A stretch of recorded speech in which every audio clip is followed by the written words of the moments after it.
sakno kowe Puntadewa.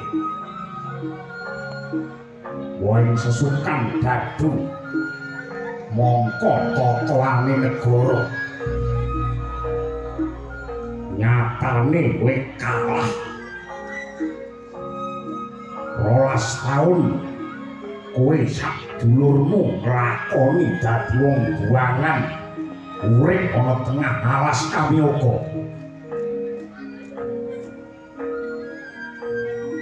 Biyen akeh menungso sing padha nyubya karo kowe. Ngaji-aji karo Pandhawa. Ngurmati karo anak Pandhu. Ning saiki ampas brabas. Wis dadi wong larat keserakat, wis dadi kere. Neng alas ora iso mangan, tangguh mati kaliren.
Upamane kowe biyen gugu karo cape Werkudara lakone ora pahit kaya ngene. Prabangipun Kakang Dimas Bima ora ana benane ngetuni lakon kang wis kelakon Yayi. Nanging lelakon sing kepungkur, lelakon sing kawuri kuwi kena kanggo mawas diri lan dandani pakarti. Nadyan ditulis nganggo mangsi kencana, dibungkus nganggo mutiara.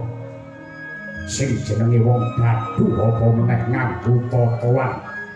Kuwi dosa sing gedhe bareng kakangku. Wadhananira Ayu umma kocam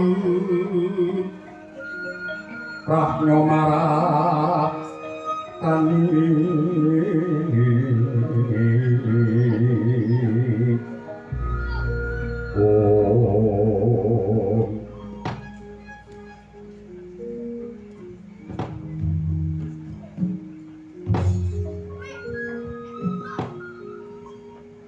Dimas Werkudara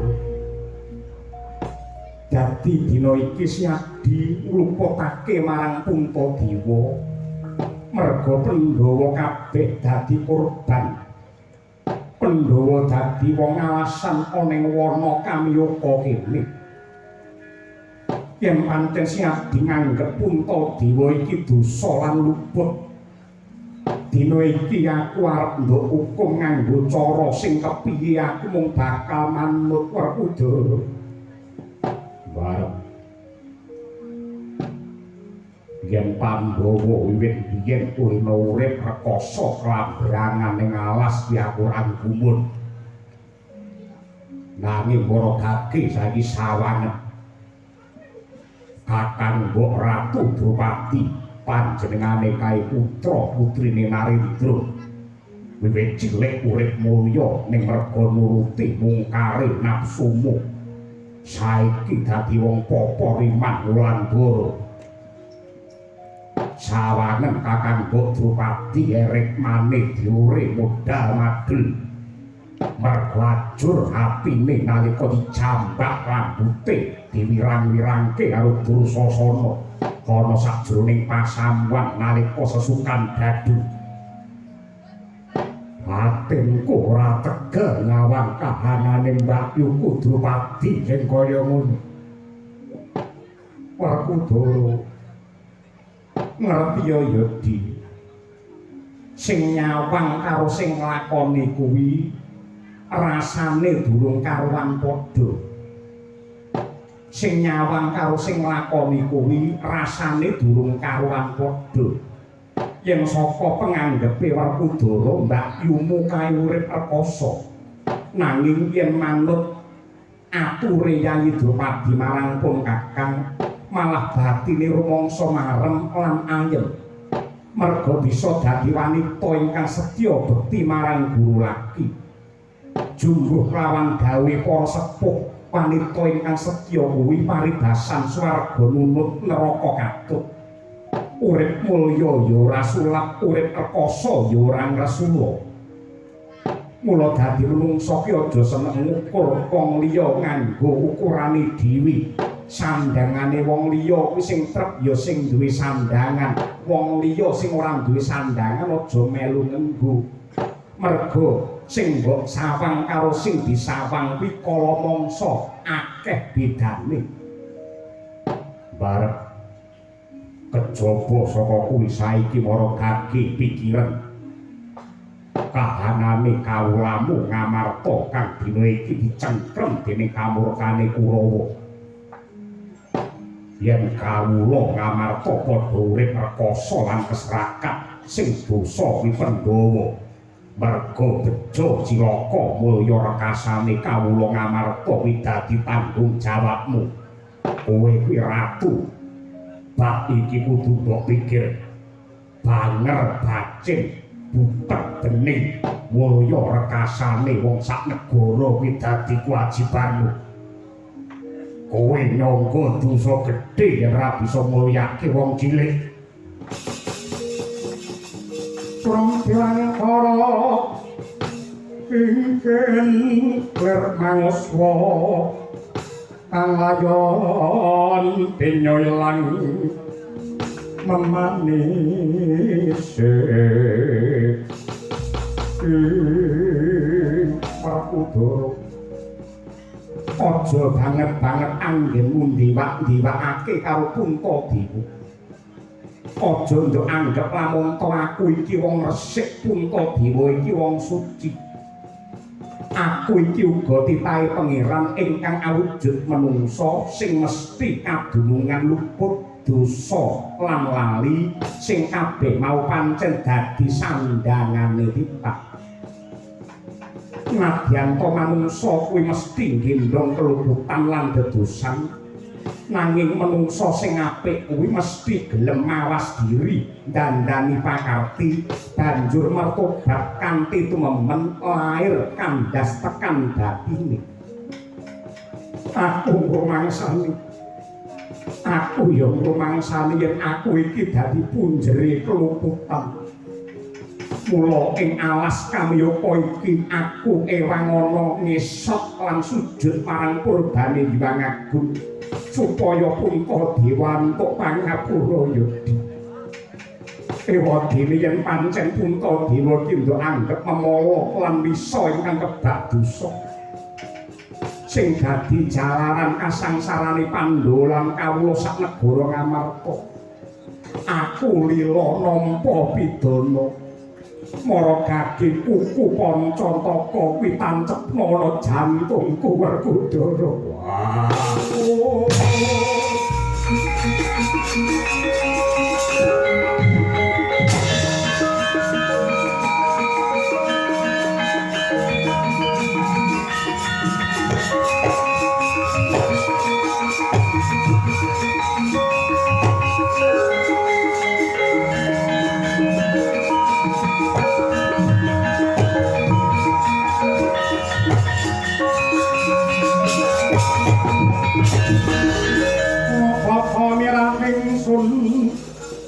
Prihatin waspa bumi jil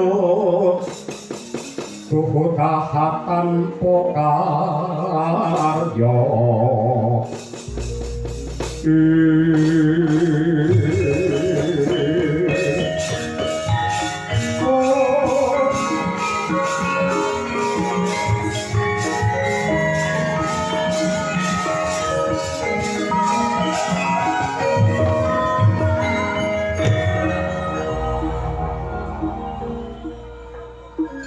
sapa sing dak kindung yen nganti Werkudara tega mentala karo kowe mbarep saksedane bapak ambu kowe sing dadi wakile kowe tetep ndak pundi-pundi kowe tetep ndak aji-aji yen ana ucape Werkudara sing suka akalan kasar aku njaluk ngapura uripku iki sakutuwe mung tak nggo mayungi dharmamu barep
Kanjeng Sri Narapati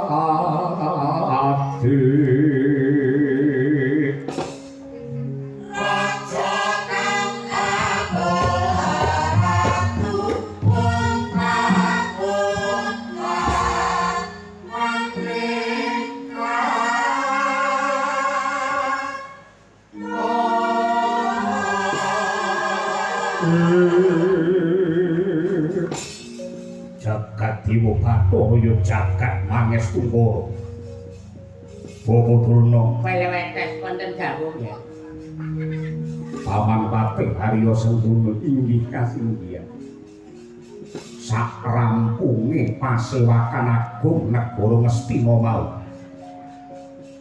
aku nganti marang para sentana praja lan kadangku Kurawa Buddha marang Kamiyaka sing perlu ngece karo para Pandhawa sing dadi wong alasan wis 11 taun mung kari setahun dipameri panganan sing enak unjukan sing seger men saya kaliren men saya mudan lah kok dadi ning kene ketemu karo wujude buta sing gidrak-gidrak jogetan lah nggih sik yahene kok wis joget lho ning ingkang sae kedahipun kados mekaten kedah ngertos kalian nuwun sewu raken adicaring sampun kababar ing atasipun wiwite mawon sampun dawuh yen ngangge jejer Surebata Pitana niki mangke malah saya kesuwen pun ngeten kemawon merga tiyang ingkang mirsani semonten kathahipun niku nuwun sewu mboten butuh suluk mboten butuh wejangan mboten butuh pidato sing dinteni mung egolane sinden tiyang mirsani niku jinise werni-werni wonten panjenengan gatekke crita gatekke lakon wonten sing gatekaken piwulang wonten sing mriki butuhe ndelok lelucon wonten ugi sing butuhe mung ngarep nyawang sinden sing teko kene butuhe nyawang sinden wonge teko salah semonten katahe mila enggal paring dawuh kemawon nggih Nak Prabu sapa nggih derek tepang sarta Gladiwanu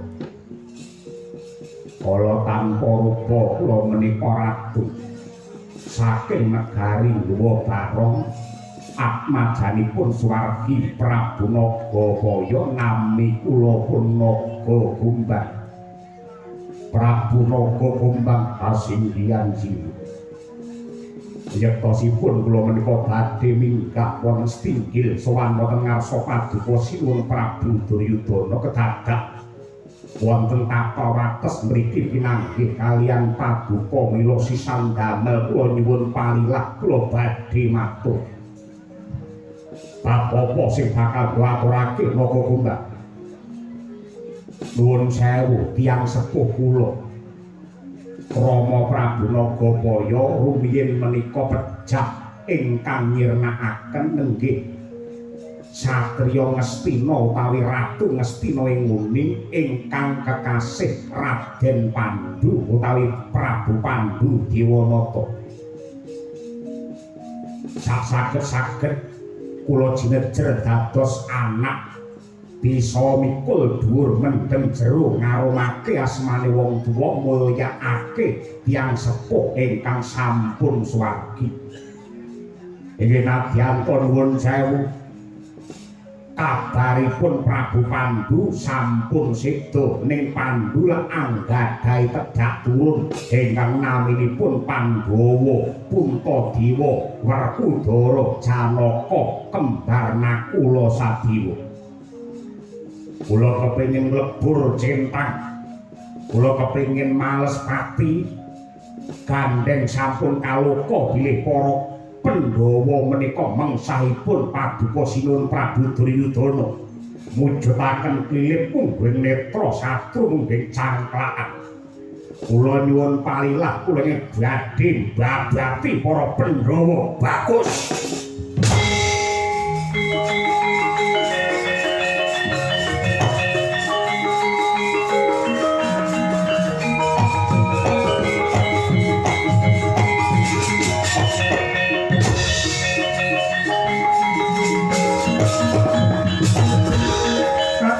Sang kapirang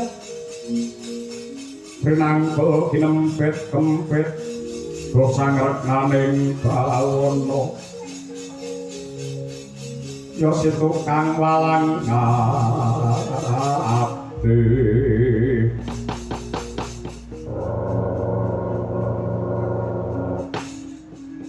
kaya lumaku wanci pangklong kepapak obor sewu. Bareng Duryudana krungu apa kang dadi kesaguamu Prabu Naga Kumbang. Mesti wae Duryudana nglilani yen perlu mangestoni, yen perlu kowe bisa mateni para Pandhawa bakal ndak paringi ganjaran gedhe. Separone negara Ngastina tak wenehake barang kowe. Aja itu.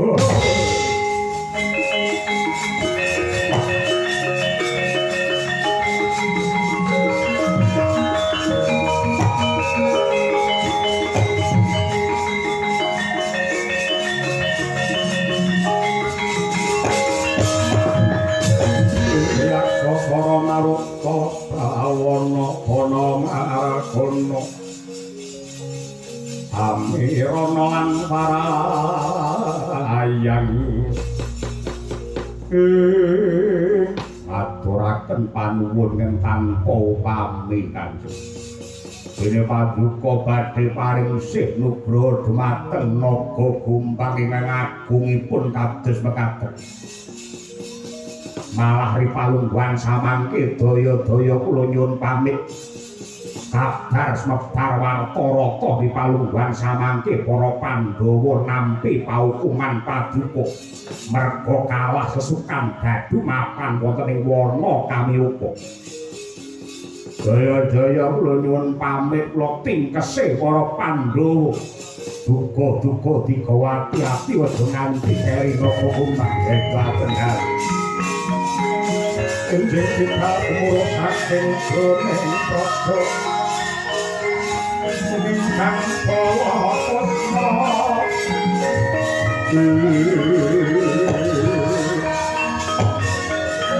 apa pusana mirole kaya watalika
Sengguni. Kawula nuwun wonten timbalan ingkang ngadhawuhi anak Prabu Kurupati. Rumangsa bombong birawa rasane atiku padhang jinglang batinku. Anggenku ngungkih srana supaya Pandhawa ndang mati sekarat ning wana Kamiyaka ora urung bakal kelakon. Nitik kesaguane Prabu Nagakumbang anggene bakal nyikara Pandhawa. Mesti dadi dalan sirnane tedhak turun Paman Pandhu. Inggih nggih lajeng anggenipun badhe dharma wisata dhateng wana Kamiyaka. Paduka sakadang Kurawa kanthi suka parisuka ngasta daharan ingkang kathah tur mirasa unjukan ingkang seger langgih tetep badhe dipun tindakaken kudu ditindakake. Men para Pandhawa saya ngenes ngerti wong mangan enak kaya Duryudana.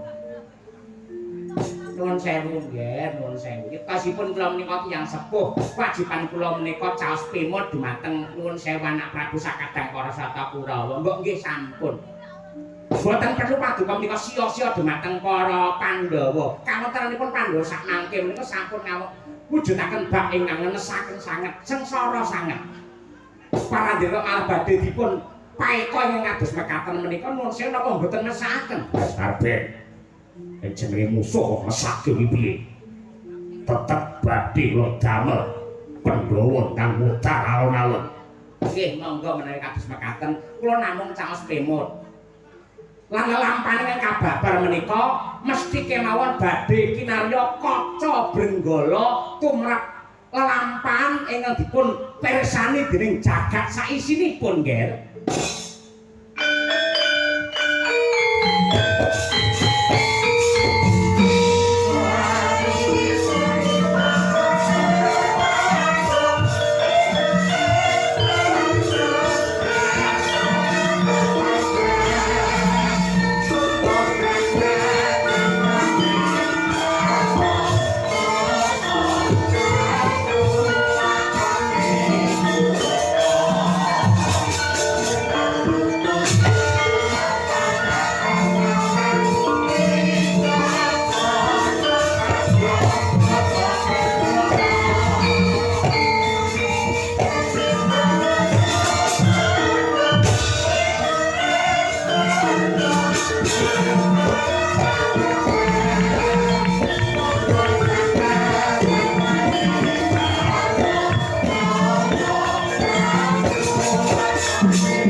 Acampo samya medali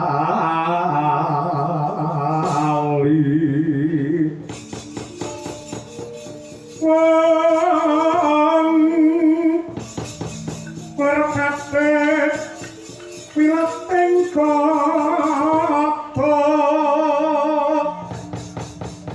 dah ilang komeng ngoncang niti ben rencang sangat Michel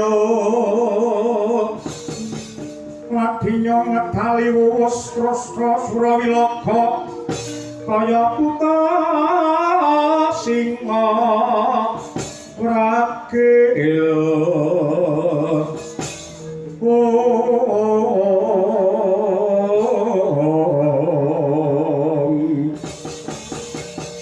pasti jonggo dendanyo mangambak boyo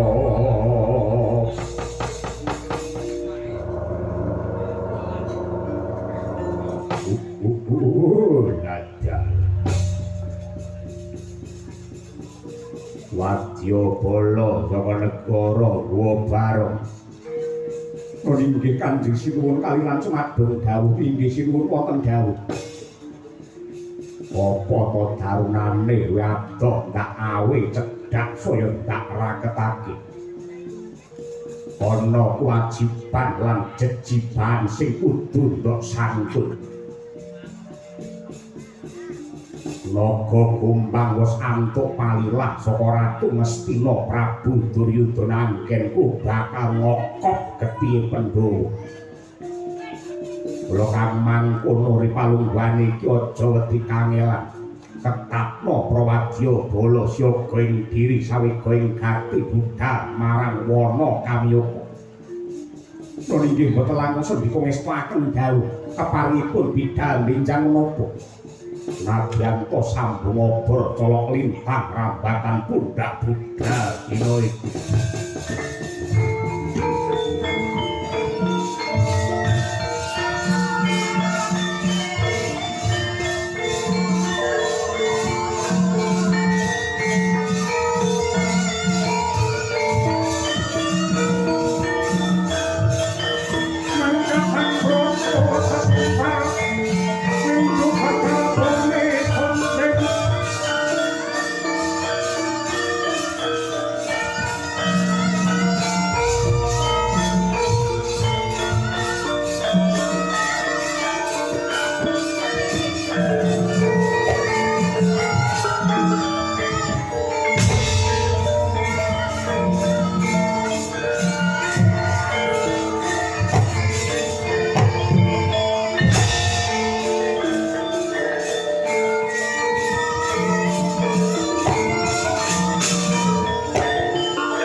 Astuna Allah wani malake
Alhamdulillah. ya pertama mau tembange Lestari Ya kandunga kagem Piyayi Sukasari, muga-muga tetep lestari anggene nyambung tali silaturahim, anane mung guyub rukun, anane mung manunggal, nengenake persatuan dan kesatuan. Ya. Banjur iki mau yang bernapaskan Islami hasbunallah. Mergo Laladen kene iki dikupeng karo nuwun sewu pondok pesantren lan uga tempat ibadah. Becik kuwi masjid apa dene musala langgar. Ya, Tur Piyai Sukosari khususnya Piyai Demung ingkang meluk agami Islam rata-rata tuwajuh panembahe marang pengiran. Ya, saya-saya lamun to nindakake salat wajib ora nate ana daleme dhewe-dhewe mesti berjamaah ana ing masjid utawa langgar. Tenan. Buktine nalika sore mau jam 3 wancine adzan ngasar, Allahu Akbar, Allahu Akbar. Piyai Sukosari langsung gruduk neng sawah. Neng sawah. Lah masjide musolane ngliwati sawah kono. Oh iya, ning elok ya, Mak. Alhamdulillah Sukosari sangat indah, Sukosari sangat megah. Ora mantra-mantra bersih desa, prasasat kaya hari jadi Kabupaten Ponorogo. Tepuk tangan untuk panitia Sukosari. Acara nek becike nganti kaya ngene. Elok temenanan. Wit sore ditata kanthi rancak lancar, persiapane ya wis pirang-pirang sasi kok. Iya. Monggo ki janjane acarane bersih desa. Tur manut dawuh sing tak tampa ning Sukosari iki wis sawetara suwe. Ya kuwi ora ana wayangan dalam rangka bersih desa. Ngono. Banjur ana usulan, ana aspirasi saka para warga masyarakat mbok wayangan ben engko desane iso guyub rukun men entuk berkah Gusti Allah. Lah gandeng perangkat desa dipandhegani karo Pak Lurah, Pak Slamet. Anane mau ngamini keresane warga masyarakat lan ini bukan yang pertama untuk yang terakhir. Manut pangandikane Pak Lurah akan dilestarikan dalam rangka bersih desa tiap tahun tetap wayangan ing Sukosari. Ya, kaya ngono kuwi dawuhe sapa? Dawuhe Pak Lurah. Mongko lurah iki pimpinan iki hambeke bawa laksana ora kena nglincati pangandika sing wis kawedar. Dadi upamane kok njur taun ngarep kok ora wayangan nganti Sukosari nek apa-apa ora tanggung jawab. Iya ya ngono kuwi. Wong inti sarine nok supaya nuwun sewu kabudayan ki ngrembaka. Iya, kabudayan ngrembaka andadekake para warga padha guyub rukun ya, Mak. Matur nuwun karo Pak Kades, Pak Slamet. Daro ini ya, kalian Roko Mas Sekdes Andri Kurniawan ya wis nglincahi ora umum Mas Andri. Ketua panitia ya kuwi Pak Iswani Kewer. Ya. Terus Pak Kadus PLT ing Demung Pak Eko Budianto, Sinengkuyung ya kuwi Kadus lan uga warga masyarakat di 6 dusun becik saka Demung, saka Gelang, Bangun Sari, Krajan, Danyang lan uga Tular. Iya, Sinengkuyung paguyuban Singo Taruna. Lan sing penting meneh supaya kabeh sing nyambut gawe iki ora lesu, ora resah, ora apa ki jenenge banjur kelangan apa bebayune. Matur nuwun marang sing juru masak, wabil khusus ibu-ibu wong pawon. Tepuk tangan untuk ibu-ibu wong pawon. Iya. Apa kowe wis akrab karo aku nadyan lagi iki petuk. Iya. Mau wis foto bareng. Ayo, kok yo ora pekewo karo dalang. Dalange diempet-empet nang tengah. Ayo, mongko iki le mepet. Kuwi cedak padalang, kuwi cedak padalang. Sosoke ora krasa nduk, susune iki malah meneki aku. Arahmu terus kaya ngono kuwi. Ora. Iki mungkin arep guyon, iki tandha tresnane ibu-ibu saka wong pawon marang seniman. Yes kaya ngono kuwi sing becik. Ngono kuwi sing apik. Iya, matur nuwun. Kejaba swadaya utawa iuran ya ta. Sinengkuyung ya kuwi saka dana pemerintah desa ing Sukosari didukung karo para donatur lan uga antuk pangestune pemerintah ing Kabupaten Ponorogo. Iya. Sisan gawe ya kuwi launching aplikasi Aku Dekat. Ya kuwi administrasi kependudukan desa dan kelurahan cepat cetak KTP, KK, akte dan lain-lain tidak perlu ke Dukcapil, namun sudah bisa dilayani di desa. Dan Sukosari adalah desa pertama di Ponorogo yang sudah berjalan terhadap aplikasi Aku Dekat. Elok temenanan, elok temenanan. Iya, kaya ngono kuwi, Pak. Wis nderek mangayu bagyo, nderek seneng, nderek bunga. Iya, Kaya ngono kuwi. Yo, mriki palungguhan iki gandeng iki kejaba wae dhewe sowan komplit sak kanca Madangkara. iya. Sineng kuyung kadang-kadang pengrawit lan uga waranggana winimbuhan bintang tamu ana Mas Pritik Lubuk ana Mbak Tatin Titot. Lah iya. Luwih dhisik awake dhewe ngaturke sing klasik kunjuk dumateng para sepuh, kunjuk dumateng Ibu Wakil Bupati mbok menawi tasik kepareng lenggah, lan ugi Pak Camat sumrambahipun bapak-bapak kepala desa sembadatan. Wah iya, lan ugi dumateng para sepuh adi sepuh kanthi pandonga panyuwunan pangestunipun para kiai alim ulama Sukosari dalam rangka bersih desa, resika desane, resika penggalihe sing nggoni anane mung Gemah Ripah Loh Jinawi Kerta Tata lan Raharjo. Para kawula kabeh murah sandang pangan lan papan, antuk rejeki ingkang melimpah ruah kebak barokah, tentrem lahir batin slamet donya tekan akhir. Allahumma. Bukaan Bu Kesi, mijil cengkok ketoprak laras pelok patet nenem. Wah iya. Minangka tembang klasik atur dumateng para sepuh. Kaya ngono kuwi. Monggo Bu, Sukesi Rahayu, sarjana seni, magister seni. Mangga.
Nadyanto umure wis saya tambah ning suarane tetep ungkul ya, Mak.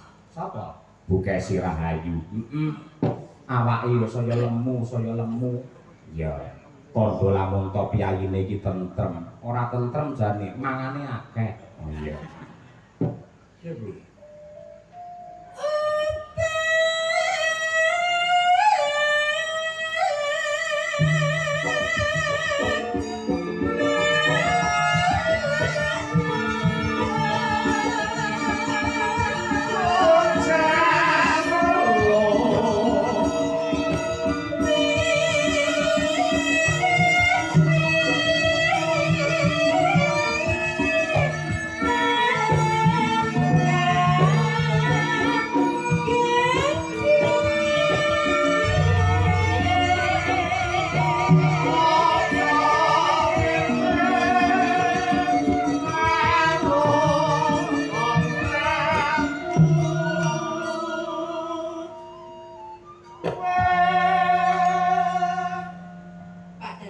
Dalem Bu Sinden. Spesial kagem ibu-ibu sing masak wonten pawon nika wau lho Pak Dalang. Nggih, ibu-ibu wong pawon.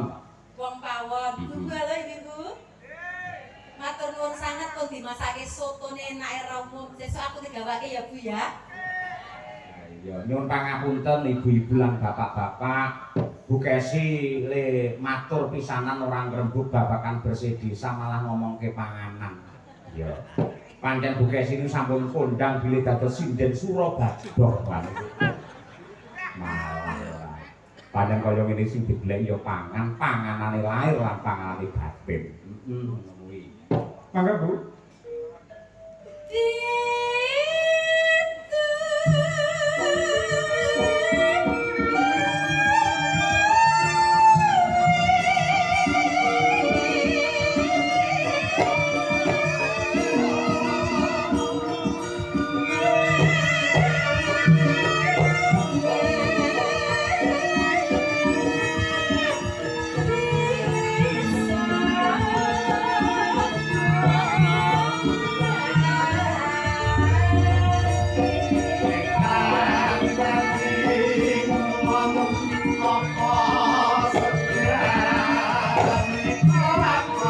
Sing sayuk-sayuk, sing rukun-rukun.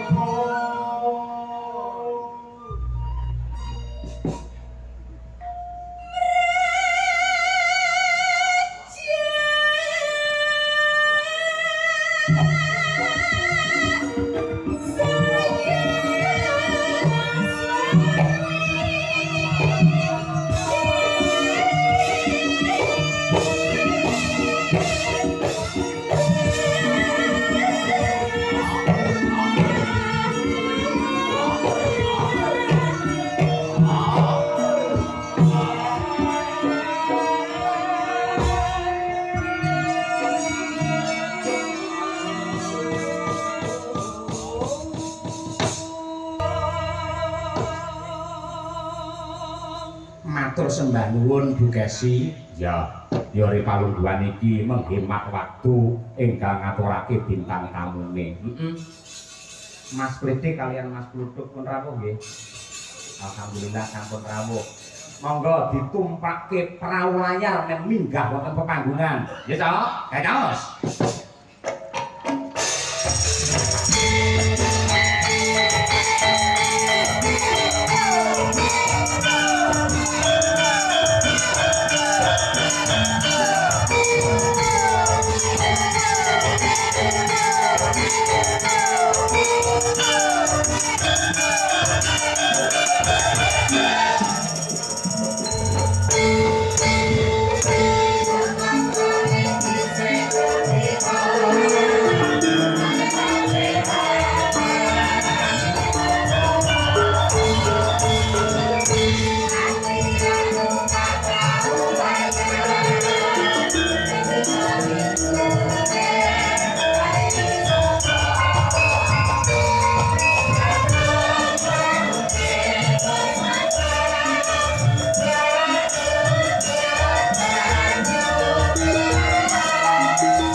Matur sembah nuwun, matur sembah nuwun.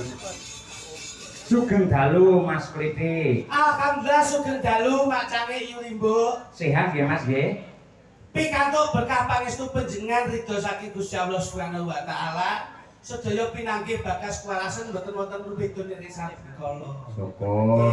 Mas Kruduk. Halo Mas. Nggih, siap nggih Mas nggih? Siap. Syukur. Bidal saking Blitar jam pinten? Jam sekawan. Kawan, rujuk pundi? Ponorogo. Maksudnya teng daleme sinten? Akhirik. Teng mriku disuguh napa? Belas gede karo utawa. Dulur iki suguh aruh gupuk niku mesti diutamakan. Nggih to Mas? Leres. Sing kula contoh niku adat ingkang sampun lumaku warga masyarakat Ponorogo. Nggih. Arep kenalan ora tapi sedulur apa kanca.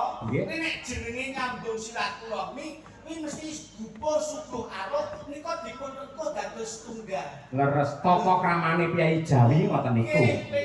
Iki delok to awake dhewe munggahe jagung, telo, ubi, gembili metu lho. Berarti lan dudoke yen kali kene iki adat petimuranipun dipun jagi. Piyai Sukosari sangat menghormati menghargai terhadap tamu. Nah, kok iso ora disuguhi? Lah wong antri ngape buka rene lawane yo, kowe karek mlebu yo iso. Iso piye wis teko mriki ya. Pripun? Teko jam 09.00 to kula. Terus Delah niku napa? Dalah piye? Apa-apa yo wis tak cepake lho. cepakne apa wong sapa-sapa ya bojomu mengolawange ora enek. Katane ya wis aku wis langsung. Sek iki kata-katane piye to? Kowe teko ning nggonku to. Iya, Mbak. Wong aku yo kuwi dhisik mau dalu wonten Blitar. Nggih, Kula nggih. langsung piye lah iki kok kene usul. Lah sampeyan mau teko bengi aku lak risik. Ngono terus aku ora aku langsung bojomu mengolawangmu ora enek. Dadi aku wis Iki kok omongane blesek to, Mas? Kuwi kleru. Sing bener kuwi lawange mengo bojomu ora eneng. sing mriko jenengan apa kula? Ya awakmu. Lah nggih, Nek kata-katane sing bener ngono kuwi. udah mau kula mriko niku bojone mengolawange ora enek kok. Lah nek lo bojoku mengo kok ora mbok leboni. Tapi tak foto. Kowe iki ambil jebres ae. Nggih. Kula niki mboten ngilangi rasa. Alhamdulillah Pak wis seneng kula niku suwiran Sedaya jajaran Pokok Pincang Rabu. Nggih. Pokok Pincang Rabu, Bapak Lurah, Bapak TNI Polri Rabu. Ini menandakan bahwa sinergitas dari kepemerintahan Kabupaten Ponorogo yang selalu cinta kepada masyarakat budaya. Nggih. Niki insya Allah Yai Pundi Pak Niki Sukosari benjangipun saged pikantuk ridho lan hidayah saking Gusti Allah Subhanahu wa taala. Amin. Praktis menapa? Saben bersih desa mesti ngenekke ruwat desa buat Sukolo. Leres. Niki sing diarani masyarakat Sukosari yang mengangkat harkat martabat budaya Indonesia. Tepuk tangan untuk masyarakat Sukosari sekalian. Ngono kuwi tegese nuwun sewu penggembira utawa pelawak yang cerdas sing ngono kuwi bisa mengurai, bisa memberi pemaknaan tentang bersih desai kaya apa. Mestine kakange ya ora kalah karo adine. Niki mboten mudeng kok niki teko bugon sing digoleki malah Lek Suryati Kang Adang. Sapa? Suryati. Kok kowe hafal? Niki lho sing digoleki. Wis bengi iki acarane apa? Alhamdulillah ora kaya wong Ponorogo, Pak. Seneng kula. Piye? Naga wayang Sukosari hebat. Masyarakatnya hebat, pejabatnya hebat. Wayang gini kaya ngene dikek videotron, kono kayak videotron. Mek trimo prospeknya pos kampling menika suatu saat insyaallah pos kampling. Pos kampling piye? Terus kaya apa? Pos kampling gitu. Loh. Iki bersih desa pos kampling.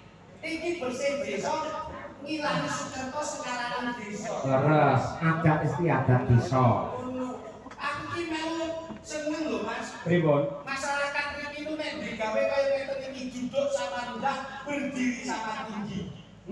Leres. Lagi mriki dagelan pentrulu saking Dwi Pawen baru lagi iki. Lah sebabnya piye? Lagi digeret buri tukang masak kaya boy. Lah kuwi to saka paguyuban ibu-ibu wong pawon iki pancen semangate lho. Iya nek sing enggane kono kae pantune Mbak Minso, Rexona. Sing isa-isa ki mek rene Mas Sonto ambune. Ayo malah ciloko tuh ya. Nggih. Kuwi men sehat, masakane men enak. Nggih. Jadi itu loh, pokoknya melu seneng lah pokoknya. Mesti bisa seneng. Di sini banyak para pejabat, Bener, Pak. para alim ulama, Iya, iya. ulama budaya. Oke. Loh. Aku delok sing Mbah Lurah Slamet. Mas selamat, muga-muga selamat, piantune selamat warga masyarakat. Secara khusus, secara umum warga masyarakat Ponorogo ya selamat, pinangan berkah barokah saking Gusti Allah Subhanahu wa taala. Amin. Ya rabbal alamin. Kalau dicontoh Mbah Lurah Slamet. Loh, baru tak selamat iki pancen wis nyambut dicontoh. Loh, wis perso pyaine to. Pun, Ingkang pundi? baru tak selamat mriko. Nggih. Sen kita. Alhamdulillah. Wis perso tenan. Oh, aku ngene beliaunya mantu berarti ya piantune yo kuwi. Lho tak kira apa sampe iki lho. Aku suka sari seneng aku. Senengmu. Sing penonton kirinan. Oke. Tertibnya non sewu. Mas Ayo.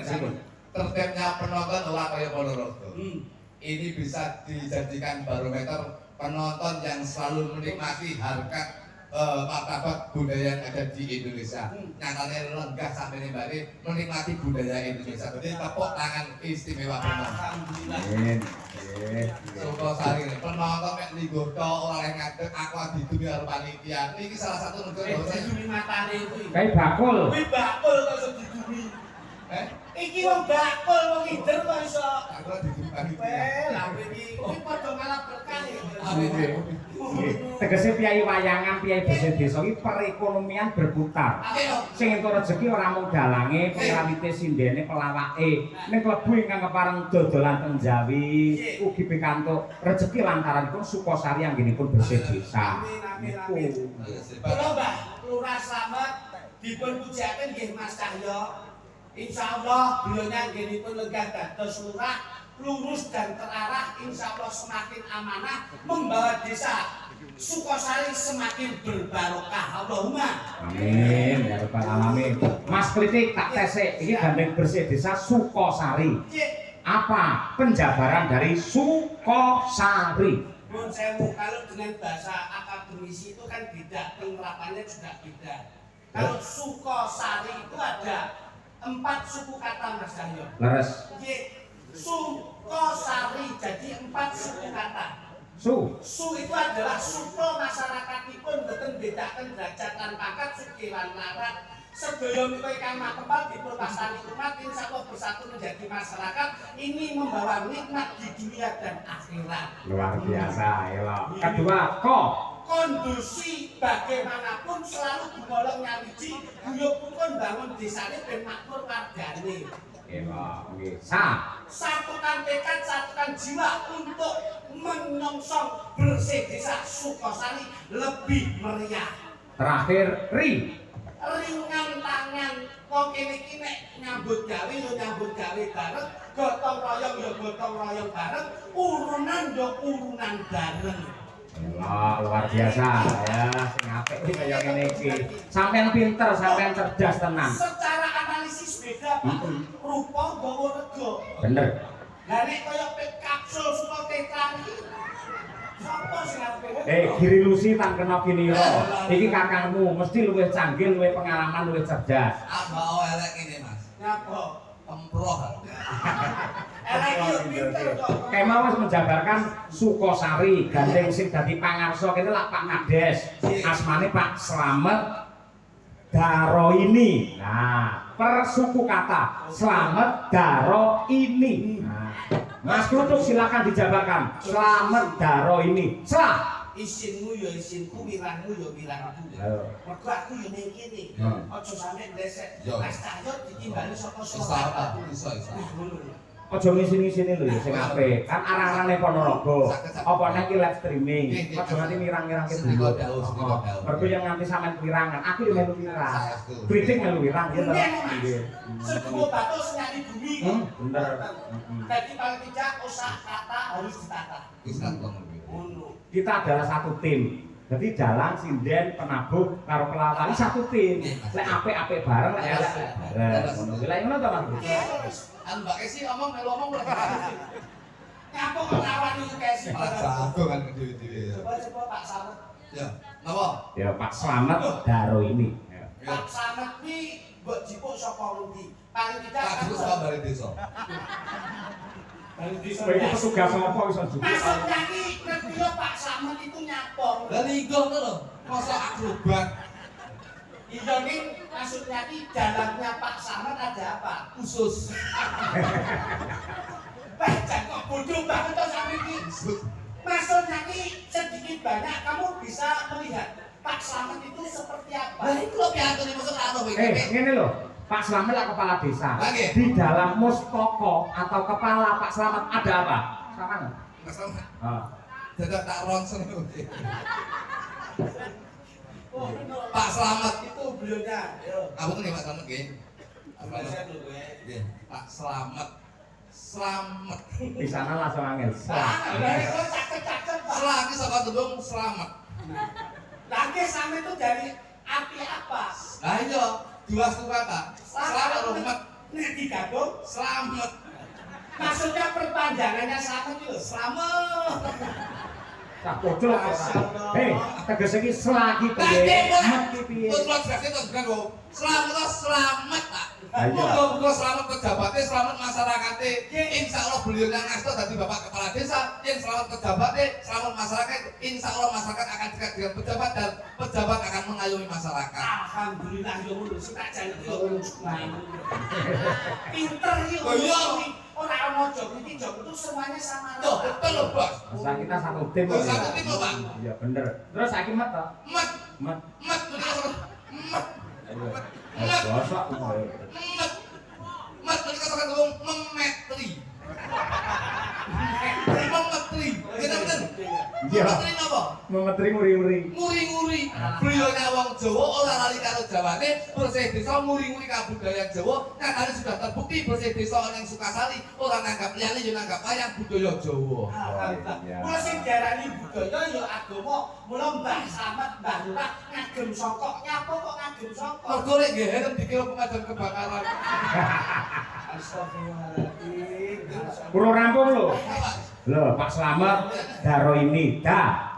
Ya, mereka dari bawah beliaunya beranjak ke jabatan dari kepala desa. Wong lek wis dari saka ngisor, insyaallah ora lali masyarakat sing ning ngisor. Nah, Berakit-rakit dahulu, Berenang-renang kemudian, bersakit-sakit dahulu, bersenang-senang. bersenang-senang kemudian. ora mesti tonggo ki loro yang mati nyatane.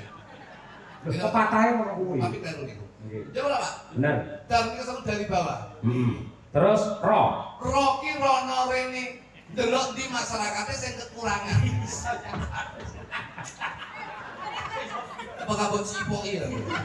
Aku ki bangga lho Gedrun. Bangga. Wong iki cerdas iki dan Aku susu. Rono Rene delok masyarakatnya di sing kekurangan. Mergo dadi bapak kepala desa itu kadang-kadang tidak mementingkan kepentingan pribadi tapi mementingkan kepentingan golongan. alhamdulillah. Ini betul Pak. Laras. I. Iki insya Allah beliau dapat kembali amanah menjadi kepala desa. Insya Allah nyenengi wong oke, mensejahterakan warga mereka Sukosari oleh berkah barokah saka Gusti Allah Subhanahu wa taala. Alhamdulillah. Tepuk tangan kanggo Mas Cahyo ku tadi. Wah, Ini jelasnya aku kok. lho sing calak kae. Terakhir mi. Niki niat apik, wong lek niate apik besok bakal oleh utawa oleh ganjaran sing apik. Wong lek nanggure apik insyaallah bakal tukul apik. Yo kuwi beliaunya Mbak Lurah Slamet. Berarti ana unen-unen wong nandur bakal Unduh. Lah kuwi ora mesti lek kuwi. Lho, wong nandur bakal ngunduh ora mesti. Iya. Kok iso? wong nandur bakal munduh. Ora mesti lek mangan urung ya ngunduh ya. Kadang-kadang nandur pelem pangan codot ya anak ngunduh. Ngene lho pepatahe lek nandur munduh wong utang bakale nyaur. Ora mesti sing akeh wong utang minggat, Mas. Ora nyaur ki oke. Pepatah iki ana telung kata. Tapi ora telung mesti kalimat. wong utang bakal nyaur ora mesti kabeh iki sing utang minggat. Ning sing apik kudune nyaur kewajiban kok. Ora iso. Ora iso. Patahe ora mesti lek bener, Mas. Iya nek Cek to, wong sing nandur munduh utang nyaur wong dandakne bakale ngenggo, gawe bakale ngenggo, Wong gawe bakale ngenggo. ora mesti. Kok iso? Wong gawe kuburan ora dienggo dhewe. oh lah kuwi kok kono Kene mboten sama tahu tuh, Wong. Wong duduk kuburan iki terus gawe wong iki nggo semlumah kae. Ayo. sampai Ning ngene nuwun sewu kowe mak aja mendebat pepatah Jawa. Sing akeh lho. Saya tidak mendebat tapi kan realita tuh, Mas. Lho realita kaya apa ning nadyan kaya mengkulang piye enek karma dan dharma. Mula tembunge becik ketitik ala ketara. Wong sing becik bakal ketitik, sing ala bakal ketara. Sing ngomong sapa? Nyatane saiki iki akeh wong ala sakra dudune kabecikan. Ya ora? Terus wong becik. Malah wong sing becik sik kudu ala-ala. Ya ora? Mbok. Piye kok mboten Mas Ayo? Kok sing kok kowe ning kene sing ngejak aku, getak ya tak wetak pisan lho. Kula ngetak ini iki ora sing iso iki. Iki mboten. Iya. Saiki ku akeh wong becik sing diolo-olo. Zaman sekarang tuh akeh wong sing apik sing dielek, ning akeh wong sing elek diapik-apik. Kula berarti garis besare Ora mesti nek wong becik ketitik ora ketara. kudu ada pasar. Ada pasar. Iki lho Mas. Luwih becik ning isor tinimbang ning dhuwur. Iki lho karepe dheke ngono. Mergo kaya ngene iki. Tegese lak ning isor luwih becik dibanding ning dhuwur. Ulung kowe urip sing jenenge rekoso luwih dhisik mek entuk kamulyan. Niku Ngono lho kuwi. sing maksud. Rekoso sik. Sing ngomong sapa? Nek ndi-ndi awake dhewe mbiyen ki dijajah rekoso. Bar kuwi terus mulya mergo wis antuk kamardikan 17 Agustus. Ora kuwatir rekoso kek nang nek kok ya rekoso. Lah iki berarti ra gelem budidaya kita Mas. Ya ragam donga karo Oh, budidaya. budidaya Mas. Wong ki aja sok mangku tangan. Gumregah. Kenapa mangku tangan di bojo mangku tangan iki gedhe jare. Tadi mangku tangan lho mangku bojo dhewe. Maksudnya iki bocah ini dijak pinter ora iso to. Angel kuwi diomong. Maksudnya itu bagaimana kita mindset bisa maju. Desa iki ben maju kepiye? Ora iso maju mergo dinae wis tak ngene iki. Nek bojo nek kuwi ngadeg senene karo pusat Cilaka kuwi. Lah ngopo? Bojo nek mbok perlebar kok bosok gitu. Desa iki sakmene dinae iki jelas. Desane maksudnya ben berkembang ngono lho. Ya ditanduri. Mawar kok mati ngono kan susi tak berkembang lho. Maksudnya kepemimpinannya Mbak Lurah Slamet itu bisa memberikan cahaya masyarakat Sukosari. Lah, Mbak Slamet kon iki wong pink. Jadi lampu-lampu doke cahayane oke. Anu Mas, kita pinternya yo bleset kok. Lah kok iso? Maju, pemikiran itu maju. Maju itu adalah satu mindset kemenangan. Betul. Gitu. Nek mundur, Mundur kegagalan. lomba tarik tambangnya maju malah kalah ya. Lah sing dhewe ukara iki lho. Gitu lho. Malah menang. Maksudnya maju itu pemimpin. Mbah Lurah itu lenggah di depan itu sebagai pemimpin. Mas Cahyo lenggah di Pemimpin. depan sebagai pemimpin. Coran lu sopir. Sopir pemimpin. Kolke ya ning arep sopir. Itu pemimpin. Berarti nek pemimpin iki sopir ning arep. Iya. Ora mesti. Enek sing sopir ning mburi. Apa? Sopir ini Ora ngaruh. mesti. Tukang becak kek. Sing iki aja Mas iki ngawur. Nun sewu ya, sing jenenge pemimpin mesti ning ngarep. Sampeyan tau ora jamaah ning masjid? Jamaah ning masjid. Tahu. Sing ngarep dhewe jenenge apa? Imam. Lah iya, ngarep dhewe kuwi imam. Imam iki pemimpin sing ning ngarep dhewe. Pisanane wong salat, sing ngarep dhewe mesti imam. Lek pas salat, Sing ngarep dhewe imam. lho jauh. Ini Oke. Lek pas salat ngarep dhewe. Imam. Oke, berarti ora mesti, Mas. Asal cara Ora mesti. Ora mesti nek salat iki ngarep dhewe imame ora mesti. nang ndi-ndi ngono kuwi. Ora mesti. Mbok kowe tekan Masjidil Haram, sing ngarep dhewe ya imam. Ah, mboten mesti. Kok iso? Berarti jangan tak tau nglayak. Hubungannya apa? Jangan tau nglayak mboten. Tahu. Tahu salat jenazah. Tahu. Murid dhewe napa? Kamu. Ngarepe makmum? Imam. Ngarepe imam. Mayit. Uy. Ayo. Pak, Ayo royokan. Pak, tambah 900 kan mudun lho. Ini kok sosok aku harus sampe kewirangan tenan. Ayo. Lek kabeh ana aturane to, ngayale ditutupi. Bener apa mboten kula? Ya ning kok kuwi khusus. Lek jenenge salat wajib, ning masjid kuwi ngarep dhewe mesti imam. Lah kuwi terus enek sope. Lah kuwi nggih makmum, sop-sop kuwi lho. Malah batal. Salat kok mangan sop iki pripun jenenge? Malah batal. Kudu iki ning arep iki kudu iki sak batal kok sop. Sop kuwi kowe ora ngerti karo agama. Sop iki tegese barise wong salat kuwi lho. Jadi wong salate nggawa barisan dhewe-dhewe. Berarti nggo apa? Nggawa sop. Berarti nggo sego apa? Anu ndak ngembang lho Mas. Kok yo isinan lho. Lah ya musuh wong ngeyel lho pancen. Loh, kowe iki wis mangan bakso sing penawa cilik-cilik pinter pun ngene iki ya. Lah sembrono lho. Sini ora akeh to. Kuwi masalah. Nek gon bersih besok lah dadi karo Bersih desa ngene iki. sik ngene. Iki lah tak mau. Pramusaji sing dicepake iki lah mesti nggawa makna to. Lah, ya. Ini Mas. Ah, Sing diarani pola kependem kuwi mau tetep kuwi yo tetandurane sing kuwasa. Tapi kurang iki. Apa? Sing dari pola kependem iki jagung, pola kependem Ya. kacang, pola kependem telo, pola kependem iki lah stop iki. Apa? Ayit. Iki jasurin kok. Tapi punya ngerti aku lho. Niki jenenge jagung. Apakah makna dari jagung? Hubungannya karo desa lho, Mas. Jagung ki saka tembung jagi janganlah kamu menjadi manusia sing duwe jiwa adikan adigung lan adiku. Kok yo temu to ya. Telo. Telo niku saka tembung telo. T iki saka tembung telekomunikasi. Telekomunikasi itu penting. Iki Pak, Satpol Dinas Kominfo ya lho. Ya enggak, nyatanya telekomunikasi lancar. Sesuatu hal infrastruktur itu jalan, telekomunikasi itu lancar. Aja cepet-cepet infra apa? Infrastruktur. Kuwi nek mbok kon alon-alon ra iso kecantol-contongi. Kacang. Cek kok telo longgar kok. Wong iki longgar waktune pejabat kanggo masyarakat, longgar waktune masyarakat kanggo masyarakat sing membutuhkan.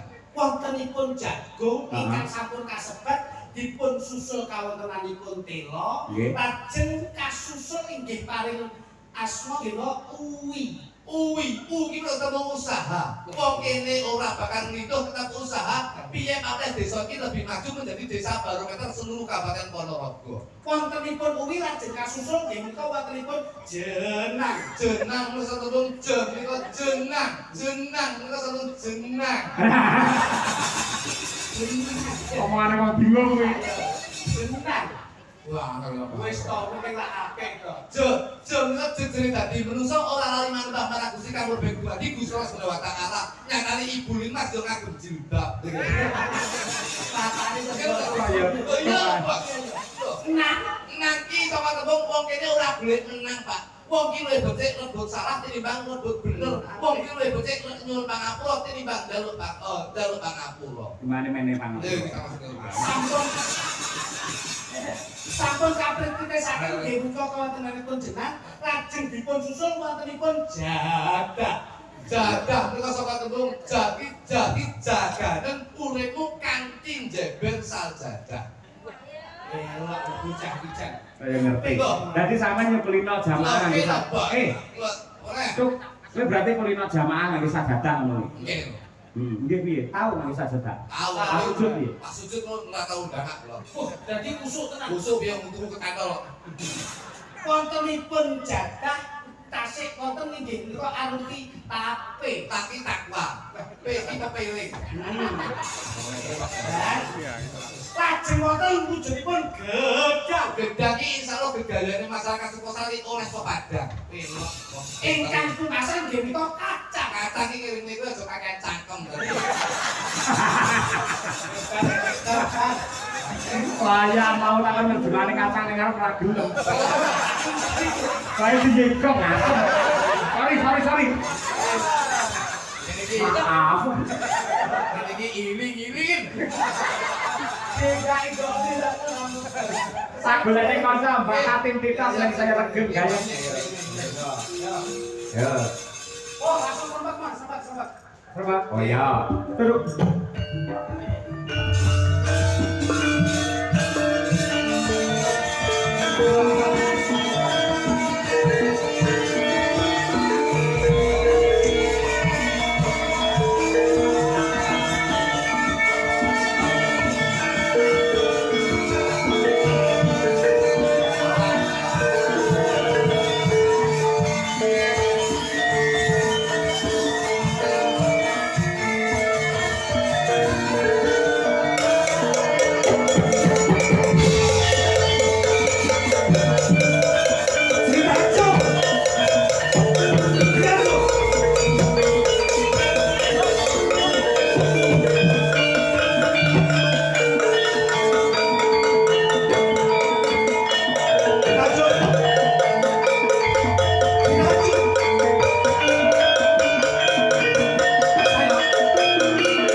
Bosok debal bablas ki. Pak polisi, Lho, nyapa? lapor Pak.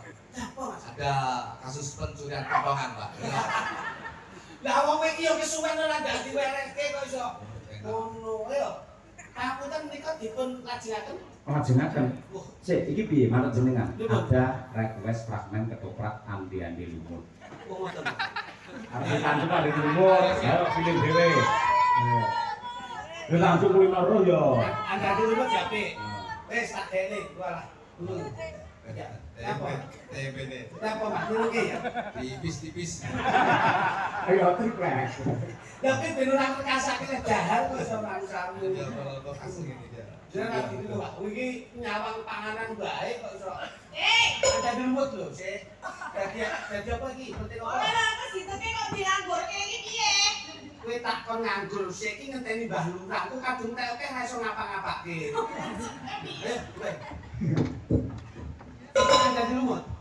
Andi lumut. Iki tambahi sitok kok kelambi. Boleh. Keting-keting lho. Iya, bagi jenis. Bir, ayo bir. Gua kalau Apa? Bang, ini Bang. Ini. Ing samangke pagelaran ketoprak badhe mundhut ira-ira ginto andi lumut. Keting kuning kasmot dening Mbak Tatin Ceton. Ing samangke keting ijo kasmot dening Dik Birgita. Kasusul keting abang. Kasusul Dik Nino. Ayo, keting abang. Keting abang, keting abang. Ing samangke ingkang asta yuyu kangkang. Inggih menika Raka Mas Jo untuk Harahap Muhammad Sukeh bin Ajibut. To nyabrani lho, nyabrani. Yo, Mas, dadi yuyu. Yo, lho. Lho, ini. Kita apa itu unggah-unggahan dadi lumut. Yo, ini. Yo, ini. Piye to, Mbak Yu? Ini, apa? Ini, silang bunga. Sampai penting kuning, keri. Sampai rasa-rasan sih. Piye to Mbak Yu kali ini kok banjir kamu kok iki kudu awet dhewe ngundang-undahan andi lumut lho. Iki piye ya kok abang ki aduh wis ketemu karo andi-andi lumut iki numpak apa konten abang? Aku ya bingung aku kudu numpak apa ya? Kok enek apa? Iki kira-kira rawane aneh ya Anu. abang. Kowe kita bantu be jamu gelang kosek. Nek among ki ketoprak alon-alon bae wah wis. Gawan Mas. Nek kula mungkin antep ini luru berarti. Kowe inget koprau panganan ora. Jadi karo omong, Mas Unuk kene lho dadi yuyu kene. Dadi yuyu. Yuyu. Oh alah. Ah ngono. Dadi yuyu ngengenan barang iki kebagusan kok iso. Ngono. Yo, jadi. Blok kutuk ngono. Blok kutuk. Awak. Piye to Mbak Yu? Aku kudu munggah-munggah ya ande lumut. Ayo. Piye iki bayi aku ketemu gawe andi-andi lumut. Kok kali ini banjir iki nenek perahu terus aku kudu piye? Oh iya tak konten abang. Niki Ya yo iki terus ya. Sare sini. Kowe putih to Bayu, marang piye? Lah iya. Ya aku terus nyabrak. Cek kamu kok kali ini banjir. Blok kutuk. Ya awak maju. Iki piye ya konten abang? Iki nenek kendaraan perahu yo nenek. Ketoprak kendaraan. Iki jan. Tumpaan. Tumpaan. Kok yo renek tukang tambang. Kok yo renek tukang tambang apa tukang kerek ngono ya? Lah iya Blok kutuk. Kaget awakmu kaget. Kaget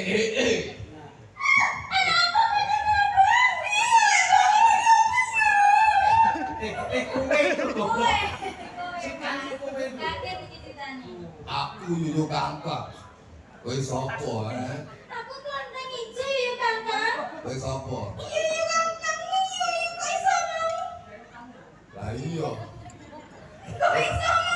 Lah yo aku yo kakang. aku yuyu kakang sing bisa tata jamak kowe arep nang ndi, Nduk? Aku arep ketemu karo andi-andi lumut ya Kakang.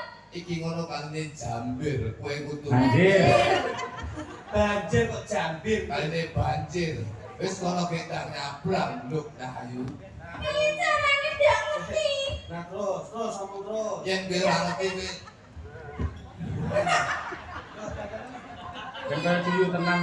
Kali ini banjir aku ndak iso lewati ya Kakang. Iso. Piye? Kok iso ngaturke aku ya Kakang? Apa ki Mas? akeh pinese lho iki lho.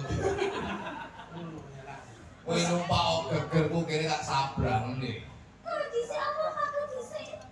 Aku dhisik. Apa nek wis selamat aku tak melu-melu. Aku kelembok sabrangke. Aku gelem mbok sabrake ya Kakang. Opahe opo? Ning kene opahe. Opahe apa? Pilus, Apa? pilus. Kok pilus iku? Virus iku apa ya? Pilus iki Kakang? pipimu sing alus. Blekutuk, blekutuk, blekutuk. Tapi janji selamat ya Kakang. Janji iso nemoni aku karo andi-andi lumut to ya Kakang. Wis bakal kowe engko slamet nemokne yu awet diandane lumut. Ya wis kono aku saiki ya Yo, Kakang. numpak kene gegerku kene.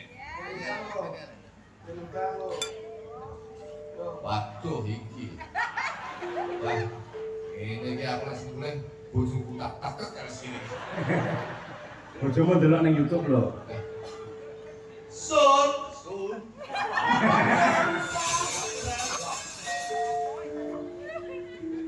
Ayo. Ya kono teko, rada ora lho iki. Pokok joko kletek ya. Aku ya. Lah kan saiki. Kowe lek kene nempel lah. Kene iki grigingen. Apa? Blok to.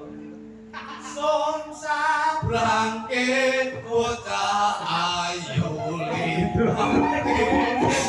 Lubyu sing lubyu sing aduh kene lawuh sun sabrangke bocah ayu liwat kene lubyu sing blak-bluk Aku ya gelem aku ya pengen nyebrang rono. iki oke ya. aku ya kaya Mbak Yu. Aku ya Mbak Yuku. Sini, kita pak dikit begini. Iya. Lumayan balurah. Kalau ora pengen balurah. Tentang ini batin tuh. Piye? Ya akhirnya aku teh oke langsung bulu kuwi. Son sabrangke Bocah ayu liwat kene sing sabrangke bocah ayu liwat kene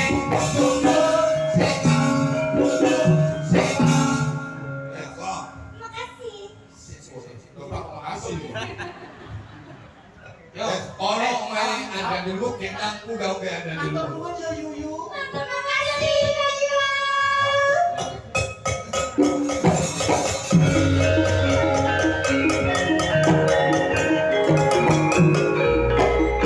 Aku udah rasa.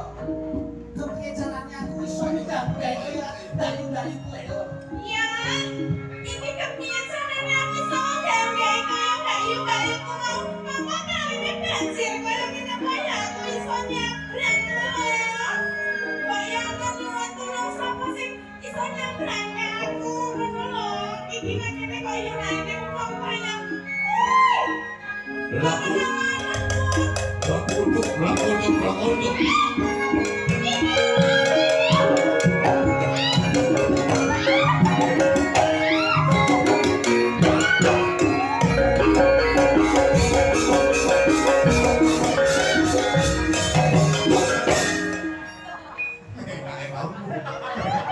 Pakai iki suyu pargol. Masih lagi kalau mau jutaan kamu ini. Aku yuyu. Iya. Wis apa ae? Oh iya. Yo. Iya kapan kis-kis kan.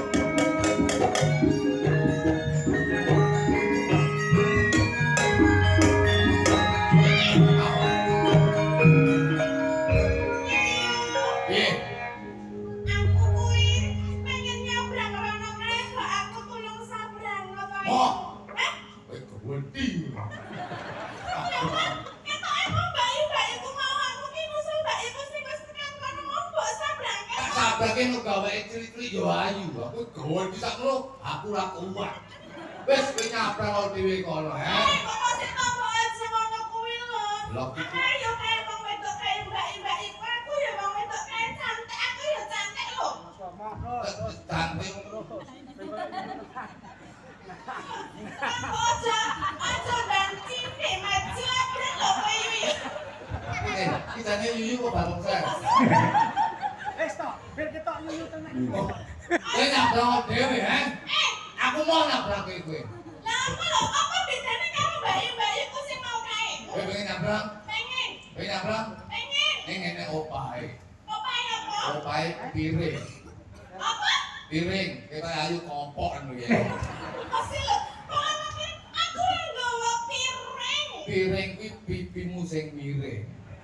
Belak kutuk, belak kutuk, belak kutuk. Aku ora sudi. Aku ambak-ambak kaya ngene nek dicium karo jenenge karo yuyu kang ngene. Aku yo kaya ngono lho wujune wae kaya ngene aku. Kamu lah, kowe nyabrang aku, nyemplung aku, abrek lah.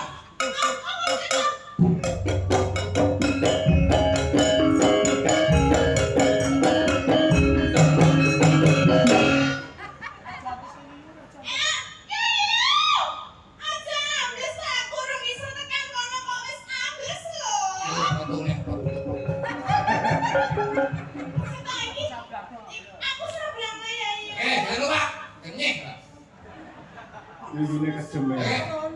Ampun ya beda. Oh, setan yuyu aku pengen digendong nyarep. Halo. Waduh. Gendong rene. Aduh. Cepat, ngene iki lho, cepet ah. Yo, cepet. Aku pengen siap tekan kono. Ayo ndang yuyune sing sacek lho. Aku iso gila. Manut ta wong penak iku iso. Manut ta ngene-ngene lagi opo? Ora apa-apa kaya bayi-bayi ngono. Gendong lho. Iya. Gendongan. Son sabangke bocah.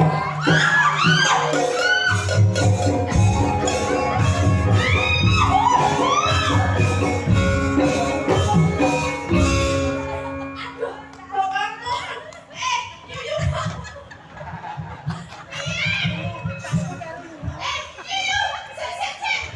Ana sing keri, aku tabrak ngono-ngono nek. Tasku keri nang kono. Tak jubuk nih. Gendong nek, gendong nek. Gendong nek.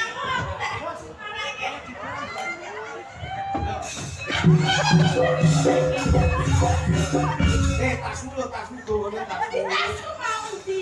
Iki lho tasmu iki. Yuyu. Kowe jane penting apa arepe asok mekar. Kaya maca wong yo iki. Iki ana barang sing penting tak ngono. Oke, tak dilem. Ayo oke. Iki gendong. Nah, muga. Sing ngobang tak aku ae. Son sabrange bocah.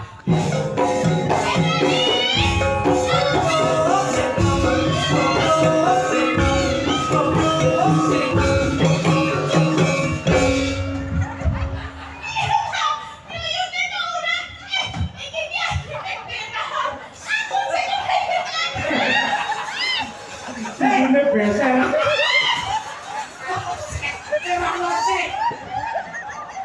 Apa iku? Apa iku? Klinik jiwa.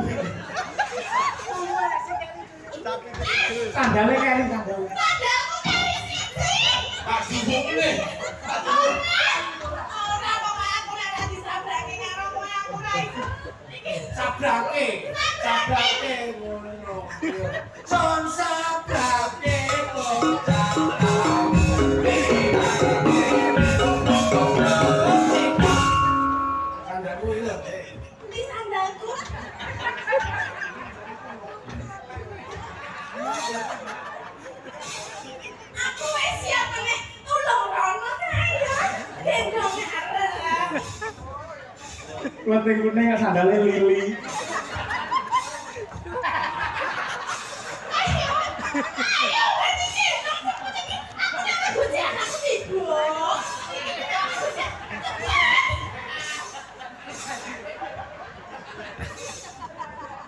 Mataku langsung belok.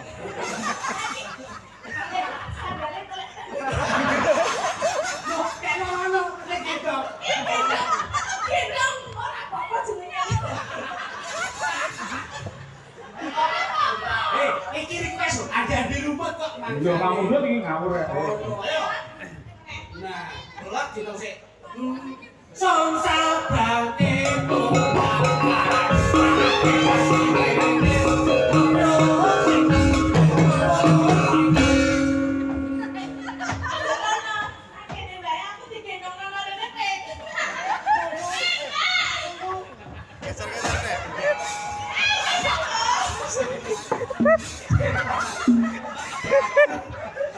jadi cuyu apa boyo?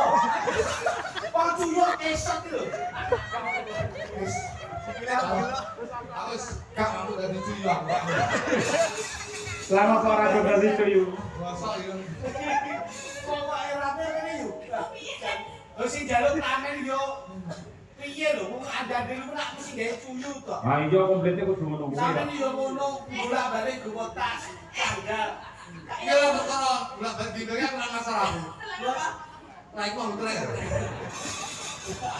Ning ora ngger wong lho iso mbatati ngono iki. Iya. Iya lho iki. Andane bobot kuwi gur makan kula. Tak perlu iki sisih. Iya, kotakku keri iki lho yu, ayo tulung iki. Tak kira ono. Kok wis bar.